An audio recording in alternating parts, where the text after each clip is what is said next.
Hey guys, I'm just gonna wrap this up quickly. I wanted to end with just this slide about African Americans in the Progressive Era. I'm gonna read it, and I'm just gonna give you some feedback and some additional information so you understand what I'm talking about here.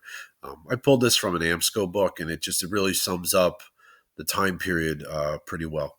So, African Americans, progressive era. In championing greater democracy for the American people, leaders of the progressive movement thought only in terms of the white race.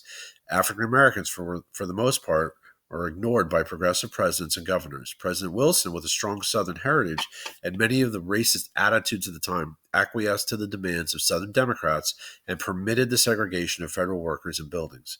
So, the progressive era, there's a positive spin from a white perspective, but from an African American perspective, there was no progress.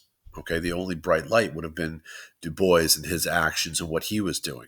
A lot of the people that were involved in this time period, um, other than maybe Ida B. Wells, were focused on improving the lives of white people. Okay, Wilson himself was a racist. I mean, the guy showed A Birth of a Nation, thought it was like the greatest film ever. He showed it in the White House.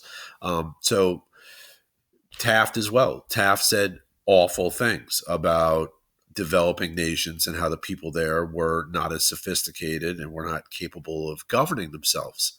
Um, Everything that they did back then was just so ignorant and thoughtless and racist. So I wanted to make sure that was kind of clear to you. I'm sure you already had an idea about that, but I wanted to make sure that we didn't just sell the progressive era as this great event for everybody.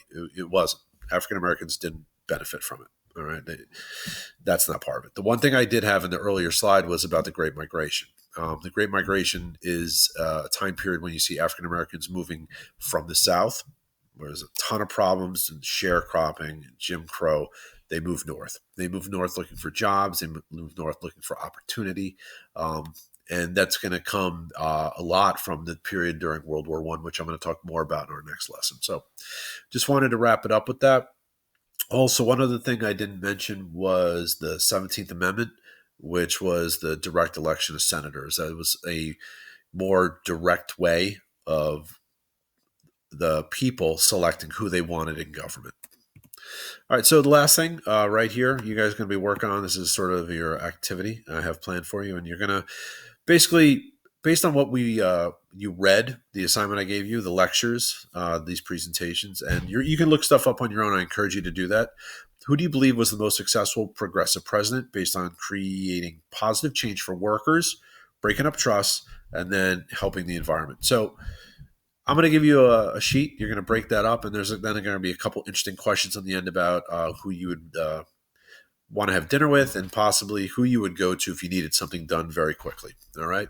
So that's it.